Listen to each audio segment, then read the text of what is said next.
Good morning, everybody. Welcome to our second Facebook Live event here from sunny Santa Clara University.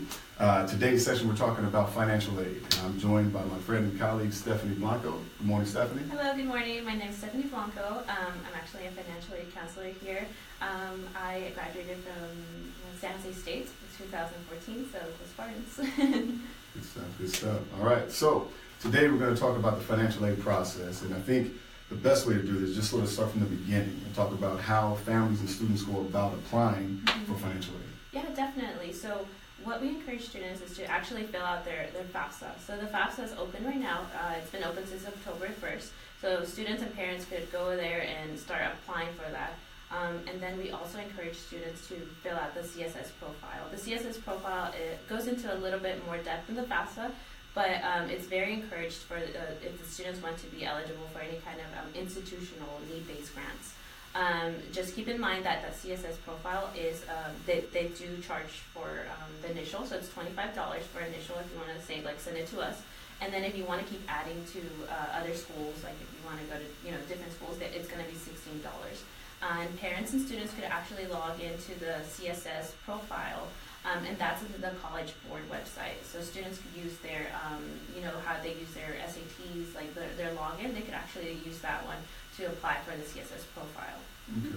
And I think a good thing to note is just, for all the different schools out there, the FAFSA is pretty much a universal tool, Yes, right? definitely. Public schools, private schools utilize Right. that. The CSS profile is something that I don't think a lot of folks are aware of, but it's pretty utilized by private schools in particular. Yes, correct. So I encourage students to, go in and check to see if it's a private institution, if they're going to be taking in the CSS profile, or if they're not.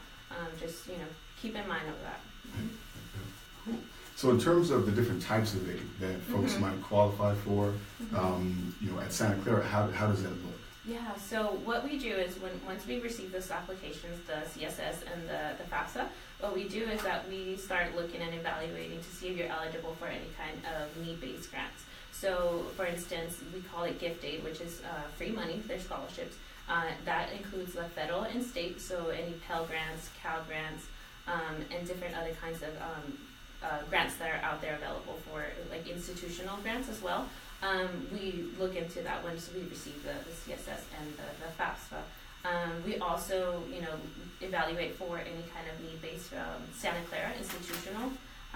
We give, incentive grants or need-based grants, evaluating those applications as well.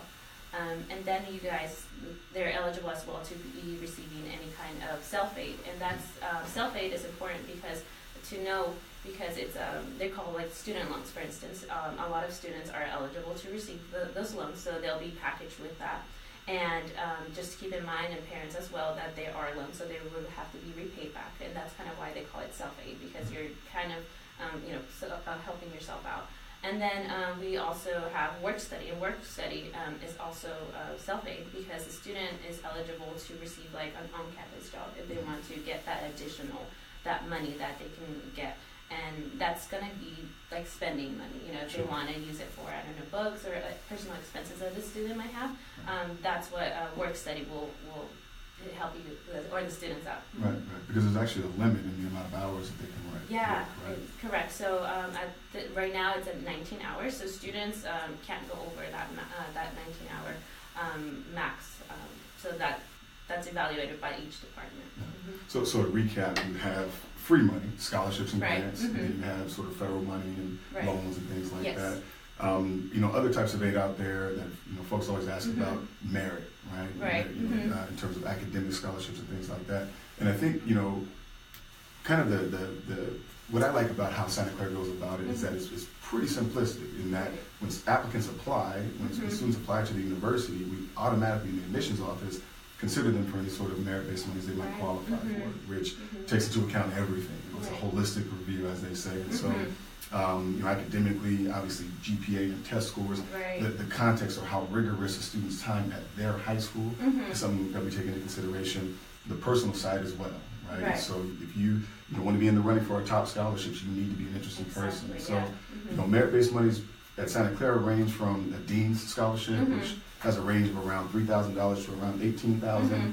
A provost scholarship is about half tuition. A presidential is full tuition, and then our Johnson Scholarship is our top scholarship. Right. So it's very selective. We only hand out about 10 of those every year. Overall for merit, for this past class, probably only the top 15% of the admitted pool receive merit. Yeah. So it is competitive. Right. Probably not something to bank on, but you just apply. And Yeah, you qualify, definitely. you qualify. And that's exactly why I encourage families and students to just be applying for financial aid or the FAFSA and the CSS. Sometimes we get phone calls saying we're not going to apply, we're not going to do this, but I encourage them because you never know what you can be receiving. So I always let them apply. Definitely. Yeah. I get it all the time. Parents who say we don't think we're going to qualify for need-based funding, Right. and a part of it, especially if they're for Californians, Yeah. is that I get it. Right? Right. California's like the 8th largest economy in the world, so it's like our numbers are skewed. Right. But the reality is, it makes those conversations easier on the back end when Right. folks are saying, "Well, is there anything else?" But if you haven't Exactly. filled out the FAFSA and the Yeah. CSS profile, Then we it's can't really a quick conversation. Exactly. So Correct. other types of aid that I think are important to note are things like athletic scholarships or departmental scholarships, theater, dance, that kind of thing. Right. Can you touch on maybe how the theater and dance scholarships might operate? I would actually suggest students if they're trying to apply here from Santa Clara to go and look into the departments. Right. Each department has their own application of how to apply, so they go into depth of how they can be doing. So I would suggest reaching out to those departments that the student wants to be applying for. Sure. And on the athletic side of things, that additionally kind of operates like merit in the sense of, it is tough to come by. Right, And, yeah. for anybody who's an aspiring athlete out there, my kind of words of advice are if it's junior year or senior year and you haven't been in those conversations with a particular school, the likelihood of you receiving money from that school is pretty slim. Yeah. But in terms of athletic monies, and the athletic department has their own sort of fund for that. There are scholarships that could be for books. There are scholarships that could be full tuition and then full rides. But again, those are tough to come by, especially at the Division I level. Exactly. So just things to consider or think about. But as I also tell folks, there's nothing to stop them from being proactive with reaching out to potential teams and coaches and things like that, trying to get on their radar. There's also nothing to stop them from looking at outside scholarships. Exactly, right? that's what I was going to bring up. And you brought a good point. That outside scholarships are very important. And right now, I would suggest students, even if it's like right now your junior year, go and start applying, looking. Google search for scholarships that are out there, and start small. You can start local around like the county of your San Jose or something like that, and just start applying. They might be little money, but $500 can get something like books or something, other supplies as well. And as we're going, just want to remind folks to send questions, to like us, to share this. We're going live on Instagram and Facebook right now. And that's so key deadlines for students to be applying for any financial aid would be like if it's early action, early decision, we want the CSS profile and the FAFSA by November 15th. So those are the key deadlines. And then for regular decision, I believe it's February 1st. So you guys have some leeway there. But I would suggest, if you guys are doing early action, early decision for Santa Clara, to start looking at that FAFSA and the CSS. I would suggest to, have like a little, financial aid day that you guys could hang out and do those applications, because they are, some may take time and it's a little bit tricky, but you could definitely always call us, call our one stop, and then, we'll feel free to, we'll answer all those questions. And you brought up the timing, which is brings up a good point for me. Our reminder is that we always get questions of, when will I know about the award from Santa Clara and things like that. And so, for folks who apply early, be that decision or action, November 1st is our deadline for that application. Decisions would go out probably in the, sort of mid-November-ish time frame. Anyway, that's not the case. That's far too quick. Before the holidays. Right, yeah, right? before So the November 1st Christmas, is the deadline. Yeah. So before the holidays, you would have an admission decision. And shortly after that, you guys have gotten very quick, right? So your definitely. time is a couple days to maybe a week after. Yeah, so we send out, right when you guys get your decisions, we send out, probably like within a week or so, we send out an email blast, we call it, so that you guys could go ahead and go there and accept or decline your scholarships or any loans, but that's where the student will find out. Definitely. For the regular decision, group, January 7th being the deadline for the application.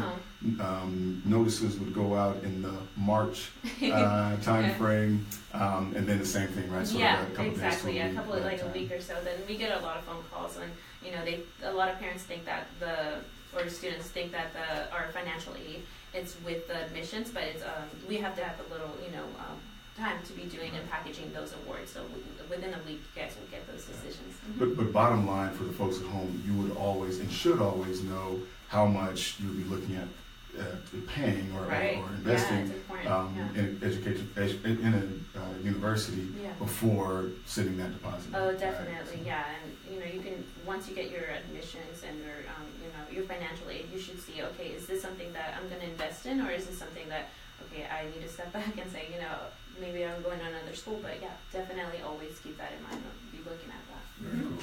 So let's see. So our next question is, what are the next steps after submitting the CSS profile and the FAFSA? So yeah, the next steps, what will happen is we'll receive them, and we'll, like he said, we'll start packaging them around like November-ish or so, and that's when you guys will be getting your awards. So a lot of, again, parents and students call right when they submit it. They say, like, what's next? What am I? And I basically say, now it's just the waiting game, just waiting for that financial aid to be. But you can definitely call us to see if we receive the applications, because sometimes they do something wrong or forget to sign it. So yeah, feel free to call us again and see if we've received those applications. So basically, click submit. Take a deep breath and just wait. Yes. So let's see, our next question. Where can students find out about all the possible scholarships? So with that, is it more like a private kind of thing? Because for private, a lot of times I encourage students, to go use FastWeb, or a lot of times it's just kind of searching on your own, Googling, just have like a list. When I was going to college, I would just make like a spreadsheet of all those scholarships that were available, have the emails there, and then what they needed, and it's kind of homework, but it is homework. Yeah. And Google's an amazing tool for that. In terms of the timing of when they should start doing that in high school, when would you suggest that they start that? Well, I would suggest the earlier. Right now, seniors should be looking, should be applying, looking around for those private scholarships, because once it's kind of hard when the student goes and applying like a second year. It's kind of hard for them to be applying for any kind of private scholarships. A lot of founders want students who are like the first year, kind of like high schoolers, and that's what I encourage them to start looking. Juniors, start looking now as well. And can you speak to how Santa Clara treats outside scholarships or private scholarships that students bring in? Definitely. So what we do is basically we can't go over what we call the cost of attendance. So any kind of financial aid that you guys are receiving, say for example, you're already getting a full kind of scholarship here at Santa Clara, and then for some reason you receive another grant, like a $10,000 grant kind of thing, then that's kind of when we have to lower some kind of financial aid, and we start lowering like the loans, so that it could be less on the student, but they can have that free money on it. So. So this is a good question, and we get this quite a bit. Does merit money last all 4 years? And really, does the financial aid package basically look the same for all 4 years? Definitely. So any need-based grants or incentive grants that are Santa Clara based, then those are good for the 4 years. So we say 12 consecutive quarters, meaning the 4 years. So that's what, we promise that. Good. And that's important to note, because some schools do it differently, right? Yeah. And some schools, in order to be considered for merit-based or academic monies, they have certain deadlines that we need to apply. Right. For Santa Clara, it doesn't matter early or regular; they're considered the same. Right. All that. That's good to know. Mm-hmm. There was an addendum to that question. Is there a GPA requirement for the merit scholarships? And yes, you have to maintain a certain level. Off the top of my head, I don't want to quote the wrong number for that. Right. But yes, basically, if you're receiving an academic or a merit-based award, you do need to keep your grades up.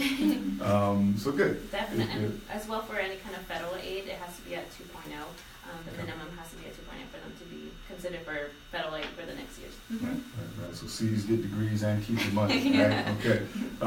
Let's see. Can you explain more about the CSS profile, and is it required? So our school, it's not required, but we encourage it. So we definitely encourage it. And again, it's for like those institutional and need-based. And the CSS goes a little bit more into depth. So it's kind of similar to the FAFSA. It's going to ask for income, assets, the information from your parents and from the students, but it goes a little bit more into depth, and it's also personalized to the student. So say for instance, the student has, the parent has an asset, so another job, then it'll start asking, another income, then it'll start asking it about that. But say the other student doesn't have that, it won't ask them. So it's very, very personalized. Sure. Good. Let's see. And folks must be paying attention. We're getting a lot of questions. So is merit scholarship given strictly based on SAT, ACT score, and GPA? And the answer to that is no. For us, for Santa Clara, it is a holistic approach, not only in terms of the admission process, but also in terms of the merit base. Right. And so again, the folks who receive our Johnson scholarships, they are interesting people. They have done some pretty cool things. And so, yes, the metrics are very important, right? Obviously, because the GPA tells us how much of a student you are. You pay attention, do you go to class, all that kind of stuff. You turn in your assignments. A test score does not tell us how intelligent someone is. But because everybody who applies here will have taken either the SAT or ACT, we can say, how'd you do? The part that I think a lot of folks get lost on or don't bring up, because we always hear what's your GPA or test score requirement, is what's the term how rigorous your time was in high school. Because what folks might not realize is that with every application comes a school profile, so we know exactly how those schools grade, what's offered, if they go off a 5-point scale, a 10-point scale, 12-point scale, or they grade with smiley faces and paragraphs, and we have to make sense of that. Academically, those are the big three pieces. The personal side matters, though. The personal side is, I tell folks all the time, that's your small window to say, hey, this is me as an individual. This is what I'm bringing to the classroom conversation, to the campus environment, to a roommate situation. And so that matters. Awesome. That matters. And so yes, we look at all of that. Cool. All righty. So let's see. Any additional questions? All righty. Do you have to apply for merit money? No, you do not. And so no, for us again, you automatically considered for that. And so no, that's short. Cool. Yeah, that's very good. Do you receive priority if you apply early? And again, the answer to that is no. And I want to, just sort of remind folks that, I've been in this field for a while, and this stuff I just kind of pay attention to because I'm in the field, right? And schools do it differently. Yeah. What I like about how we approach things is that it's pretty simplified. Right. Santa Clara is a big price tag, right? It's a nice place. Good investment, though. It's a good investment, right? We got the #1 library in the country right now. Our squirrels are the fattest, happiest squirrels you've ever seen on the campus. It's a nice place to be. That said, it's pretty straightforward. You apply either early or regular. We consider you the same for any sort of financial aid or merit-based monies. Exactly. What I will tell folks is that if you're considering early decision, which is binding, and you're in a situation, as most folks are, to where financial aid and what I'm awarded is going to be a big consideration, then you probably don't want to go the early decision route. Because decision, you're saying, hey, if I get in, I plan on making this work. But if you feel confident that you're the strongest applicant you're going to be by November 1st, apply early action, because you'll find out sooner, but you'll still have until the May 1 deadline. Oh, that's awesome. Yep, that's great, All right, let's see. Is there any price break for 2 students enrolled at the same time? That's a good question. I believe that, so for the institution for Santa Clara, we have, it's a 3. It has to be 3. Has to be 3, yeah. right? Sorry. I had someone, I was like, how do you have 3 students going on at the same time? But that's what it would be. We actually had that a couple years ago in the student ambassador program. Yeah. We had 3 students from Hawaii, and they were each in one of the 3 divisions: arts and sciences, business, and engineering. Crazy. Yeah. So it's for 3. We have a 3 sibling or grant, I believe that we call it. What's good to know, though, is that the FAFSA and CSS profile take into account the amount of students that you have, the number of students that you have in higher education, not in high school, right? And so that's, because a lot of times folks will say, well, we have students younger than this one it has to be in private school and things like that. Correct. Yeah, you bring up a good point, because that will look into what we call the EFC, expected family contribution. So when parents and students are filling that out, and they put, how many students are in the household, and then how many are in the, like in school, then the EFC can lower, because it does an index to say how how wealthy is your family, or how the strength of the income. Right. But essentially, for the number of students in higher ed during any given year, it halves or triple, or it cuts, or divides by that manner. Exactly. So that's good. Next question: do you have to be admitted to apply for financial aid? No. So I would suggest students could start applying now. I've had phone calls where students are asking, can you check if we've received them? So it's important to keep in mind, call us and call other universities as well when you're applying. Just keep that contact between them, because you never know, like, oh, maybe I'm missing something. So definitely go ahead and apply for financial aid and from the FAFSA and the CSS. So next question, and I'll handle this one, is what about transfer students? And so for transfer students at Santa Clara, because we receive transfer students at really any level from the first year, second year, somebody who's going into their junior year, transfer students are eligible for need-based funding at Santa Clara. Right. So the FAFSA is the form that they need to fill out, not necessarily the CSS, but the FAFSA. Right. So we only, and that's an important thing too, we only consider the CSS profile for newly admitted students. So that's why we encourage students to do it, because say for some reason you don't do it when you first got admitted, but you want to do it during your sophomore or your junior, then we won't. Unfortunately, we only look at it. Other schools may, you could look at your other schools that you're applying. They might ask for the CSS every year, but we only would want it for the initial year. That's a great reminder. And so to underscore that, the FAFSA is an annual tool. Yes, right? Correct. So if you want to be eligible for any kind of federal aid, state or federal, then do the FAFSA every year. And that's very important. But the CSS must be done. Yes.